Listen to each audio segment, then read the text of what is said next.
ನೋಡಿ ತೊಂಡೆಕಾಯಿ ಪಲ್ಯ ತೋರಿಸ್ತಾ ಇದ್ದೀನಿ. ಕೊಬ್ಬರಿ ಪಲ್ಯ, ಇದಕ್ಕೆ ಒಗ್ಗರಣೆ ಹಾಕ್ತಾ ಇದ್ದೀನಿ. ಸಾಸಿವೆ, ಬೇಳೆ, ಕಡಲೆಬೇಳೆ, ಒಂದೊಂದು ಸ್ಪೂನು, ಚೂರು ಜೀರಿಗೆ,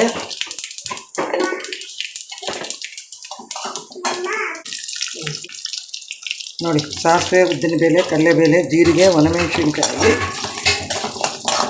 ಒಂಚೂರು ಇಂಗು,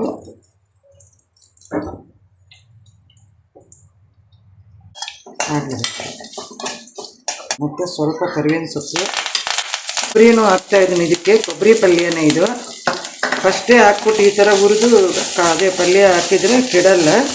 ಅದಕ್ಕೆ 1-2 ನಿಮಿಷ ಈ ಥರ ಹುರಿದುಬಿಟ್ಟು ಇದರಲ್ಲಿ ಬೇಕಾದರೆ ಮಿಕ್ಸು ತೊಗರಿಬೇಳೆ ಬೆಂದಿರೋದು ಹಾಕ್ಬೋದು, ಕಡಲೆಕಾಳು ಹಾಕ್ಬೋದು, ಹೆಸರು ಕಾಳು ಹಾಕ್ಬೋದು, ಬಟಾಣಿ ಹಾಕ್ಬೋದು, ಏನು ಬೇಕಾದರೂ ಹಾಕ್ಬೋದು ಈ ಪಲ್ಯಕ್ಕೆ.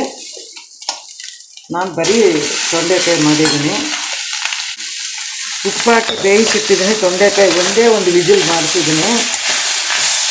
ನೋಡಿ, ಇದಕ್ಕೆ ಏನು ಕಾಳುಗಳು ಬೇಕಾದರೂ ಹಾಕ್ಬೋದು. ಇಲ್ಲ ಬಸ್ಸಾರು ಥರ ತೊಗರಿಬೇಳೆ ಹಾಕ್ಬಿಟ್ಟು ಈ ಪಲ್ಯ ಸಾರನ್ನು ಮಾಡ್ಬೋದು. ತುಂಬ